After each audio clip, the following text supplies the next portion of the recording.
Bismillahirrahmanirrahim. My name is Samia Sarwar. I am from Institute of Southern Punjab, Multan. Today I am going to deliver a lecture on early Greek medicine, which is related to history of psychology.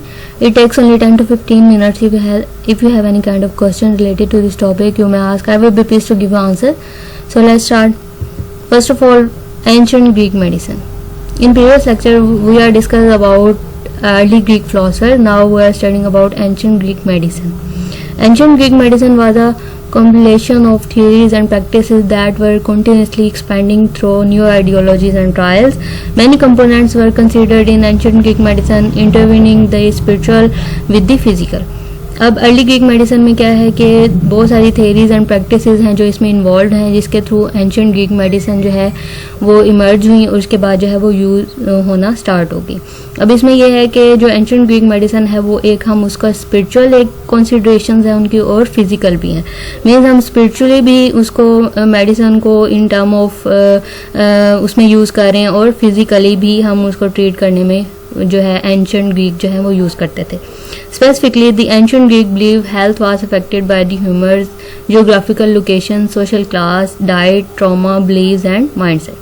अब ancient Greek concept जो था वो ये था कि अगर कोई person abnormal behave कर रहा है या उसमें कोई इस तरह के सिम्टम्स आ रहे हैं जो कि नॉर्मल नहीं है या किसी तरह की एबनॉर्मलिटी की तरफ लीड कर रहा है, तो उसके क्या क्या रीजंस हो सकती हैं. उसको कोई ह्यूमर्स हो सकती है, जियोग्राफिकल लोकेशन, कोई ऐसी किसी जगह पे चला गया हो जहाँ जैसे हम कहते हैं कि जिन भूत का साया होता है ऐसी जगहों पे, तो हम वहाँ चले जाते हैं तो हमें इस तरह हो जाता है. इस तरह की चीज़ों से वो समझते थे कि एबनॉर्मलिटी कॉज हो रही है, या जो आपकी सोशल क्लास है वो बहुत ज़्यादा मैटर कर रही है, या आपकी डाइट इस तरह की है जो अब अगर कोई पर्सन डाइट सही नहीं ले रहा तो उसको इस तरह की एबनॉर्मलिटीज़ हो रही हैं, या ट्रॉमा की वजह से हो सकता है किसी भी, या उनके बिलीव्स इस तरह के हैं, कोई रिलीजियस बिलीव्स हो सकते हैं, कोई इन्वायरमेंटल बिलीव्स हो सकते हैं, और एंड या उनका जो माइंड सेट है वो बहुत ज़्यादा मैटर कर रहा है.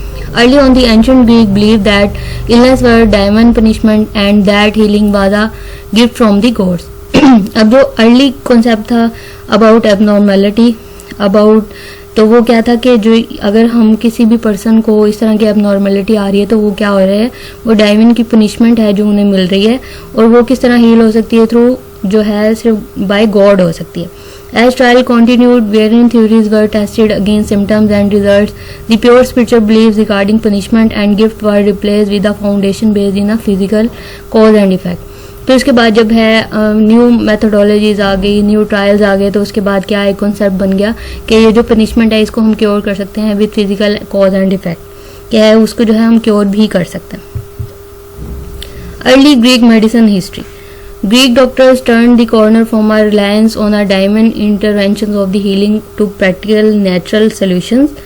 अब अर्ली ग्रीक जो डॉक्टर्स हैं उन्होंने क्या किया कि अगर इस तरह की इंटरवेंशंस हैं कि जिनको हमने कहा कि वो एक स्पिरिचुअल हैं, तो उसको किस तरफ लेके आए कि उसको हम हील कर सकते हैं through practical natural solutions. Some of their theories continue to impact present scientific and medical thinking. The ancient Greek embraced the concept of a healthy mind in a healthy body. अब जो ancient Greek के बाद क्या concept आया कि उन्होंने इस चीज़ को इस तरफ लेके आए कि जो अगर आपका हेल्दी माइंड होगा तो आपकी जो बॉडी है वो भी हेल्दी इफेक्ट कर रही है. जैसे हम पहले भी पढ़ चुके हैं कि अगर आपका माइंड एक्टिवली वर्क कर रहा है तो ही आपकी बॉडी जो एक्टिवली वर्क करेगी. तो ये जो एक कॉन्सेप्ट है ये अर्ली ग्रीक का ही कॉन्सेप्ट था जो उन्होंने दिया था जब उन्होंने बात की कि ये जो है किसी डायमंड पनिशमेंट की वजह से आप में एबनॉर्मलिटी कॉज हो रही है. फिर उसके बाद उन्होंने ये कहा कि अगर आपका माइंड जो है एक्टिवली वर्क नहीं कर रहा तो फिर जो है आप में एबनॉर्मलिटी कॉज हो रही है, इस वजह से आपकी जो बॉडी है वो भी एक्टिवली वर्क नहीं कर रही. And their view of medicine incorporated both physical and mental wellbeing. The most famous and probably the most important medical figure in ancient Greece was Hippocrates, who is known today as the father of medicine. अब हमने जो पहले early Greek medicine में Hippocrates का जो work पढ़ा कि वो किस जो मैथमेटिशियन था, फिलोसफर था, तो इस तरह वो उसको as a father of medicine भी कहा जाता है क्योंकि उसने मेडिसिन की फील्ड में भी बहुत ज़्यादा कॉन्ट्रीब्यूशन उसकी हैं.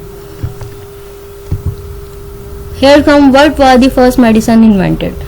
For a long time, remedies were based on a trial and error, superstition and confused ideas about how our bodies work. अब काफ़ी अरसे में ये हो रहा था कि हम जो है ट्रायल एंड एरर पे बेस कर रहे थे, सुपरस्टिशन पे बेस कर रहे थे कि कोई भी इस तरह की जो अगर अब नॉर्मेलिटी कॉज हो रही है तो वो किसी डायमंड पनिशमेंट की वजह से है. तो जो हमारे सुपरस्टिशंस कॉन्सेप्ट थे वो जो है इसमें इन्वॉल्व थे.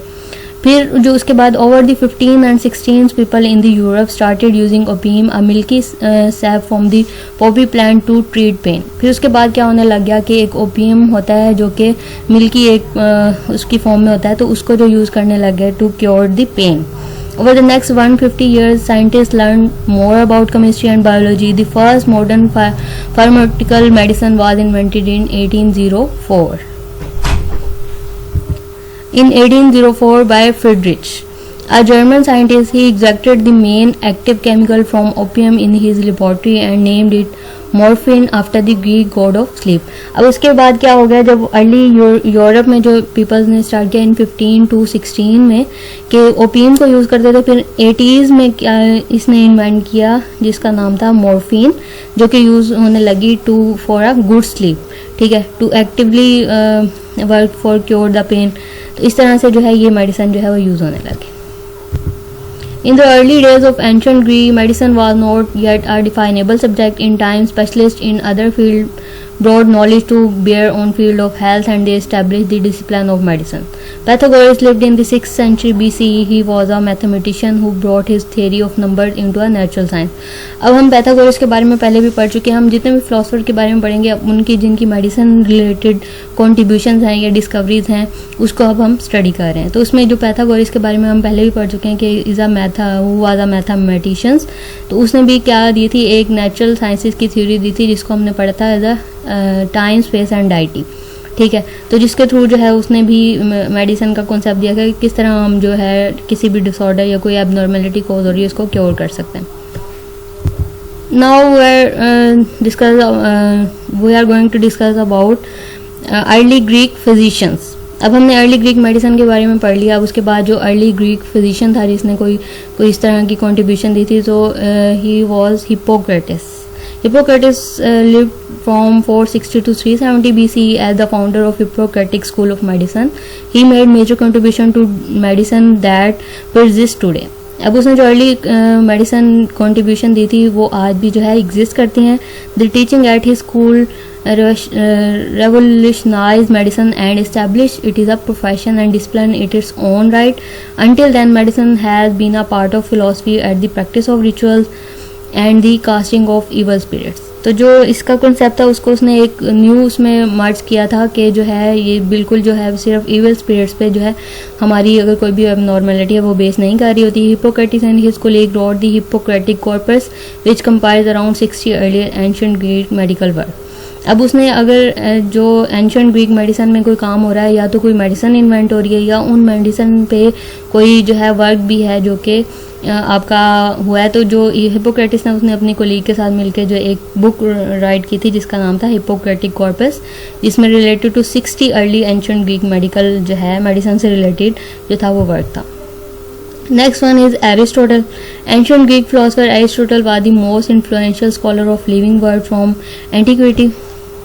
Aristotle biological writing demonstrate great concern of opinions, biological causations and the diversity of life. Aristotle did not experiment, however, holding that atoms display their real nature in their own environments. अब जो Aristotle का काम है वो ये है कि वो जो एक्सपेरिमेंट उसका काम नहीं है, वो पहले जो आपका नेचुरल इन्वायरमेंट होता है या नेचुरल आपकी लाइफ होती है उससे वो चीज़ों को जो क्या करता था कि उससे गेट करता था कि ये एक कॉन्सेप्ट है, फिर उसके बाद उसको उस पर एक्सपेरिमेंटेशन होती थी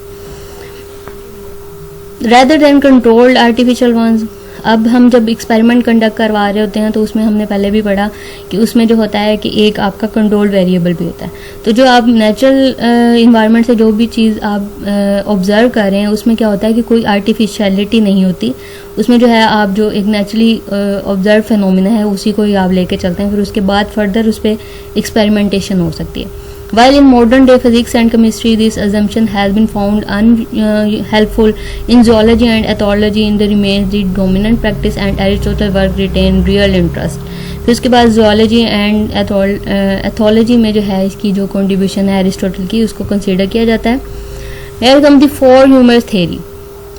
अब हमने जो पढ़ा कि अर्ली ग्रीक फिलोसफर में एम्पिडोक्लस के बारे में, उसने दी थी दी फोर ह्यूमर्स थ्योरी, ठीक है। Empedocles put forward the idea that all natural matter consisted of four element earth, water, air and fire.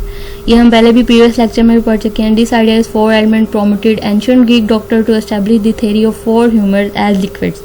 These four humors were blood, perhum, yellow bile and black bile. The idea then developed of keeping these four humors in balance as a necessity for good health.